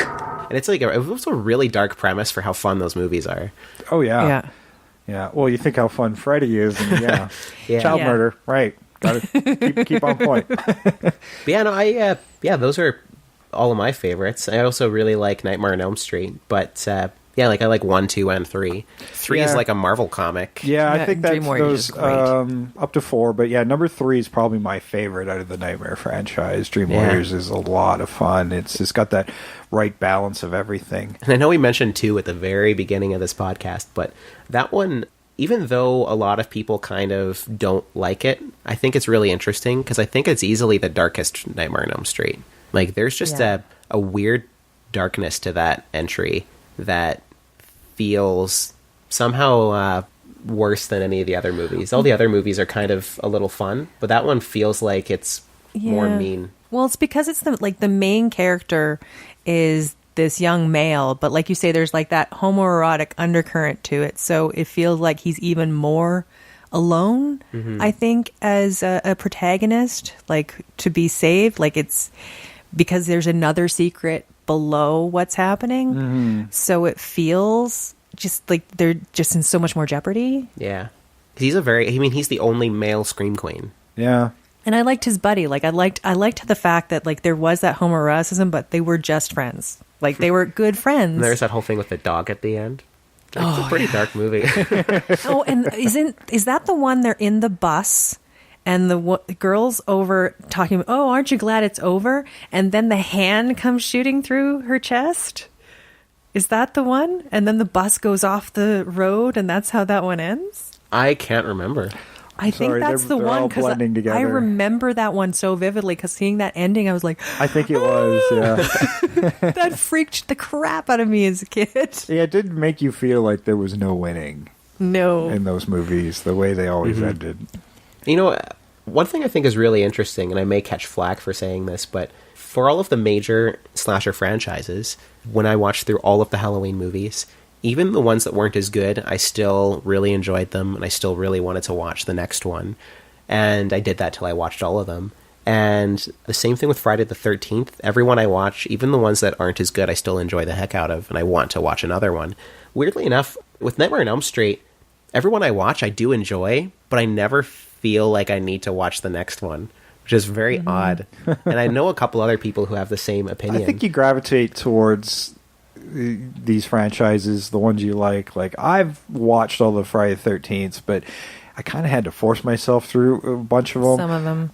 Nightmare, for the most part, they kept me going until about number 5. Yeah, that's the same here. And then, they overstayed their welcome after that. 4 and 5 and 6 are all very similar. Yeah. New Nightmare, I loved as my ending point. I feel good it's standalone, a perfect bookend. That's another Wes Craven self-referential kind of, and it really brings back the darkness in a visceral way. Yeah, and I really liked how he kind of brought it back and around again and made Freddy scary again. It's like a really cool breaking the fourth wall type horror movie. Yeah. Yeah, very, very meta, but also like kind of coming to a real explanation on what Freddy was, which I really enjoyed. I'd say Halloween almost lost me at 3. Well, I actually really like talked 3. about that during That was bad. I talked about it during 31 Days of Horror because I really hadn't seen a lot of the Halloween franchise. I'd seen some of the ending stuff and the remakes, but hadn't seen much at the beginning. So I was working my way through, and I think by the time I got to the 5th movie, I was like, fuck this thing. Yeah. With Halloween, I mean, I thought 3 was really great, but I mean, it's not really a Halloween movie. No. It's just a really, it feels like a really cool episode of a horror anthology series. I would have liked the idea if they had done that as the second movie. I'm like, okay, this is going to be a different thing every time. I think I would have really enjoyed the series, but you had Michael Myers for the first 2. Now you kind of got used to it. So, like 4 was a really good way to bring Michael back. Yeah. 5 is okay. 6, even the producer's cut, like it's at best it's forgettable. Yeah, I see Halloween 3 is the movie that they were watching in Halloween 4. Yeah. And when they brought it back for H2O, that was a really cool sequel that ignores.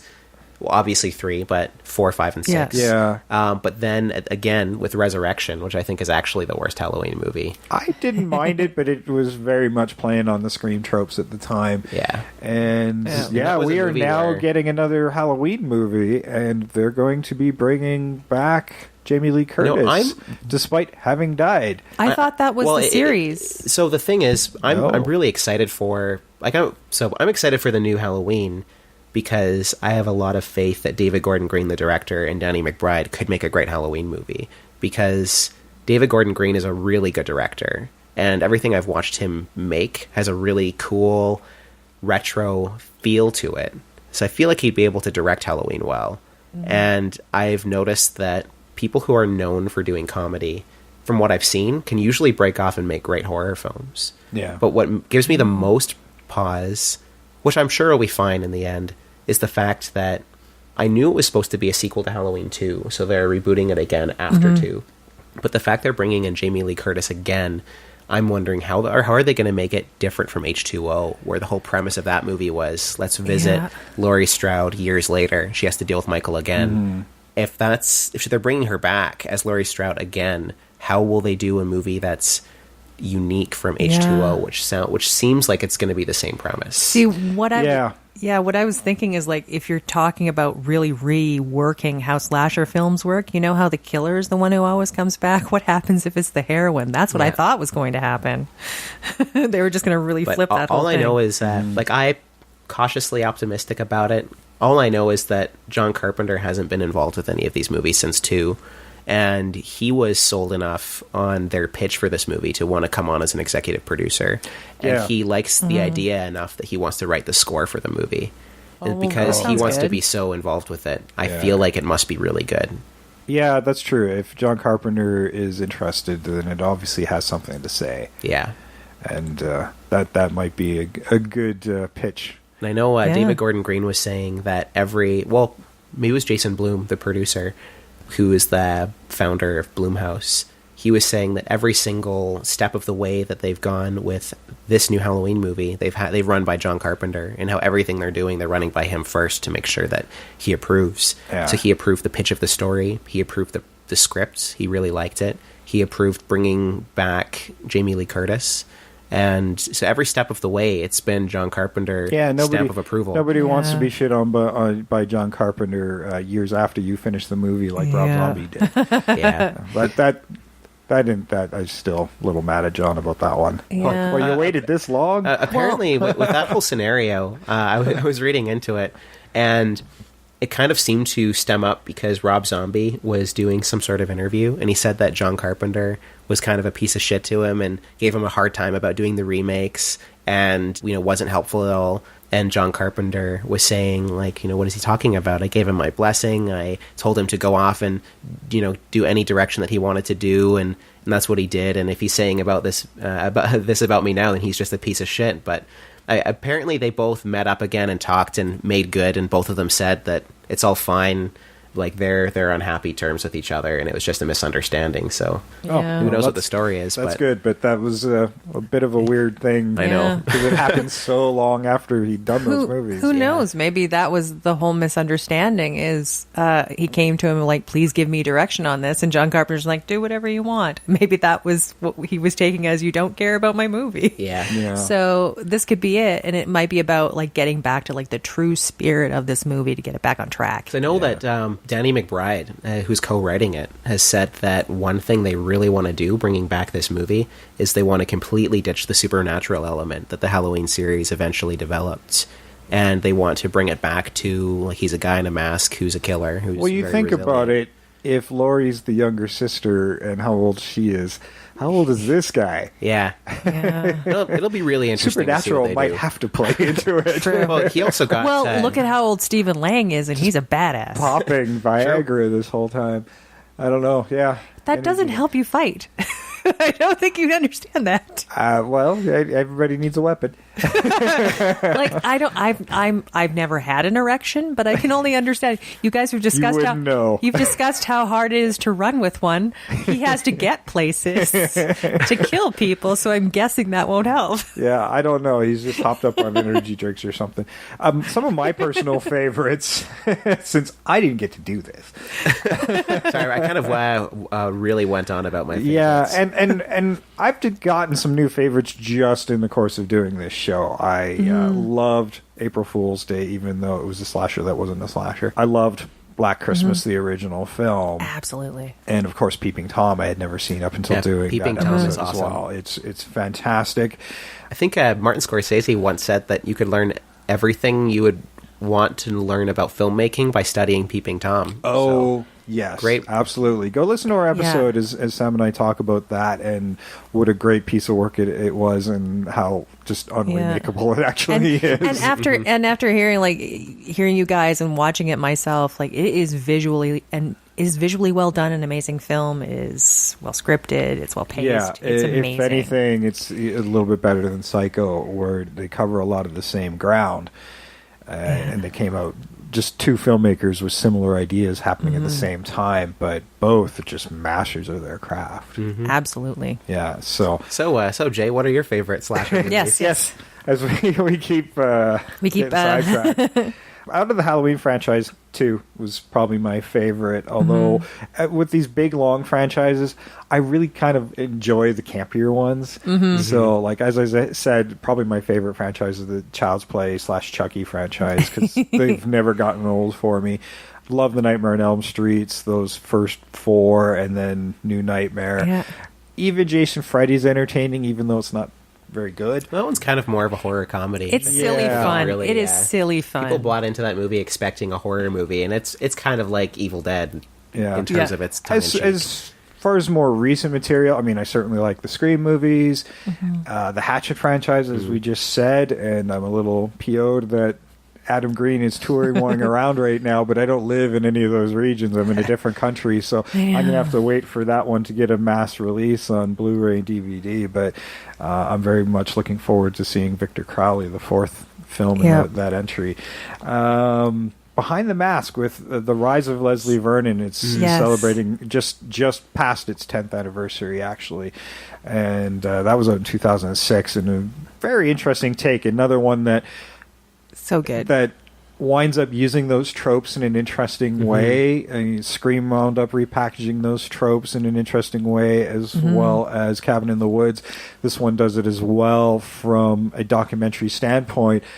You know, how do you do that roaming thing? And he's like, a lot of really good cardio. When they're not looking, you run like a bat out of hell. And you've got to look like you're not out of breath when you get to the other side. I mean, it's hilarious, and there's still some really unsettling bits in and it. there's the older slasher guy that he's friends with. That's right. Who talks about, I've lost my head, I've lost my eyes. And like, in this universe, he's a person. Yes, he's absolutely a person. I think there's actually a lot of really underrated horror or slasher movies from that period, from the mid-2000s. There was one I watched a while ago, which I forgot to mention earlier, but it's called The Hills Run Red. Yes, and that's actually a pretty good slasher movie. Yeah. And that was about a bunch of people trying to find a lost slasher movie that only the trailer exists for it. But in this movie, it's supposedly the most, like, the goriest and most terrifying slasher. And so it's about a bunch of people, young adults, who set out to make a documentary about what happened to it and see if they could find it. And then they end up opening up a can of worms that sets a killer after them. And it's really great. William Sadler's in it. I always enjoy seeing him turn up. Oh, I love him. Yeah. I gotta watch it. How about it's a French film, High Tension, from 2003. I haven't seen that one. Oh, man. That one's a good one. The last 15 minutes are a bit controversial. But it is just a really good horror slasher movie throughout. And then it has a really strange twist at the end that you could just turn it off there and it would still be a fine film. That's another one that I think is... I think horror lovers who've seen it know what I'm talking about. It's a really well-made film. And I think that was Alexandre Aja who did that. Yeah. And really, and he's really done a movie. lot of really good stuff since then that I really enjoyed. That was his breakout movie for sure. You know, I also really liked the remake of Maniac starring Elijah Wood from a few years ago. Nice. Well, we're definitely going to add that to the list down the road. Because that one is really one of the coolest things about it is the entire movie is POV, and so you only see Elijah Wood as he looks and sees himself in his own reflection, and the way the movie is shot is masterful. It's really, really well shot, and it's a really beautiful looking movie. A great synth score. It's really different from the original, and I feel like that's the way you should. That's the way you should do it. That's the way you should do it. Is to say something else. If you're going to remake a movie, say something else with it. Yeah. And I'll give you an alternative way to experience movies. When we're talking about ones that are so bad they're good, there's some that are really bad, but if you put a twist on it, it'll be very enjoyable. I saw Jason X on a bus in Thailand. It was dubbed over in... This is a great story already. It was dubbed over in Thai. I didn't understand a word of it. You have tiny voices going... It may have helped. Yeah. Jason. And just not understanding a word, having it with weird dub-overs with very high-pitched voices. Best movie experience ever for Jason X. If you can do it, do it. That is one of those good. super cheesy, late in the run kind of movies. It is terrible on your own, but I highly recommend watching in a group of people where you can just heckle the shit out of that movie, and it is a lot of fun in that regard. And David Cronenberg is an actor in that movie. Very bizarre. Well, he was an actor in a few movies, so he shows up a lot, and actually a lot of people in that. Nightbreed. He was the villain in Nightbreed. Great a lot of people in that movie ended up doing a lot of sci-fi stuff in Canada after that movie. Oh no, they were already doing it. Yeah, they were already doing those. No, but some of these people got cast in those shows after that movie. Actually, interesting you should bring that up. One thing I never really thought about until somebody pointed it out to me recently is the third resurgence of slasher movies that were kicked off with Scream also kicked off a new trend in slashers, which is casting famous TV actors in slasher movies. It changed everything where big stars were being put in these movies, and you can certainly argue that those were really good steps. I mean, you had to pay a little bit more for them, but you get good distribution, you get audience recognition in those actors. And it's certainly... Especially like Drew Carrymore, Neve Campbell, and Courtney Cox. Yeah. All big TV names. And what a bold statement in that first one. Drew Barrymore, who at that time, huge star, kill her off in the first 10 minutes. Sarah Michelle Gellar, she probably benefited more from The Grudge and I Know What You Did Last Summer. Which we didn't mention. That was another guy. It's another one. Oh, we can't mention them all. But, but she probably benefited from being in those movies more than she ever did from being on Buffy. Once that show was done, it was kind of done, and she got some good roles there for a while. I mean, her star, unfortunately, sometimes you see that rise and then the fall again, but I mean, Courtney Cox, she made $1 bazillion off of Friends. She didn't really need to do Scream. Yeah. So, And she was a minor character, sort of. Yeah. She was not even the main one in that one. Like, I think there was probably a version of that script in which her character dies pretty quickly in. yeah. She's in all 4 of them, isn't she? Yep. Mm-hmm. Yep. Yep. But I think that character probably had a different writing before she got on board. Yeah. Well, we've covered a lot of slasher movies, and we barely scratched the surface. We're near the end of the show, but I would like to know our audience's favorite slasher movies. What are your favorite slasher movies? You can tell us at Invasion Remake on Twitter, Invasion the Remake on Facebook. Please like our page and follow what we're doing there. Or you can email us, invasiontheremake@gmail.com. Another way you can help out the show is tell your friends about the show. And you can do that by leaving a review over on iTunes and Apple Podcasts and a 5-star rating as well. Yeah. It helps people, if you like the show, it'll help other people who like these type of shows find the show as well. Yeah. And you can tell them how to find the show. We're on a ton of different platforms. You can find us on iTunes, Apple Podcasts, Stitcher, Google Play Music, TuneIn Radio, Player FM, Blueberry, Spreaker, and frickin' YouTube. Frickin' YouTube. Which actually you can find some slasher movies on YouTube. Yeah. You can find some slasher movies on frickin' YouTube. Frickin' YouTube. But yeah, as we say, we love the rating. We'll take as low as a 4, but like if you like us. But if you Nice don't, to know you'll just go that low. just that low. If you like us. If you don't like us, nobody likes a tattletale. Just reminding you. Awesome. And as we said, we are doing our 31 Days of Horror. We're still going strong. By the time this airs, we'll be in our 3rd week. And it might be too late for you to hop on board, but hopefully you're following us on our social medias. We are tweeting out and Facebooking out as what we're watching as we're watching it, and we'll do a big wrap-up of that in November. So look for that coming soon. You betcha. Absolutely. About 2 weeks. Yeah. 2-3 weeks. We'll see. Yeah. See how fast I can edit it. Oh, I know. Still trying to, but we've still got a whole bit more of the month to get through. That we got to get a lot of movies That's out of right. our We got belt. lots of movies. And if I could be allowed a shameless plug. Sure. Okay, if you go like, ahead. If you like slasher movies and 1980s horror stuff in general, I help out one of my friends, Eddie Spaghetti, with his Facebook page, which is facebook.com/hearelies.com, DOTCOM. And it's all about 1980s horror movies, retro wave.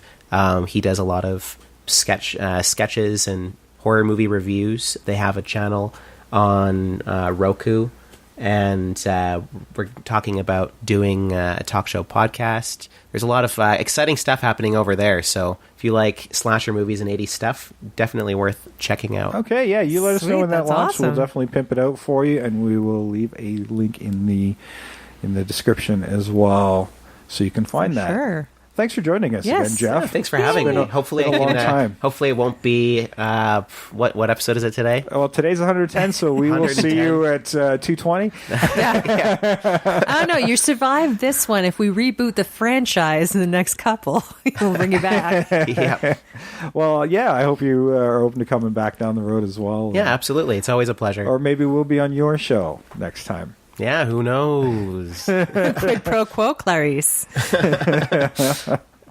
All right, well, that has been our slasher special. Back to our regular scheduled horror remake next week. I've been Jason. I've been Trish. I've been Jeff the Third, apparently.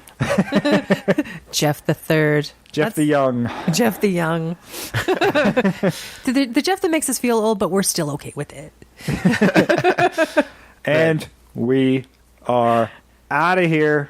Bye. Bye-bye.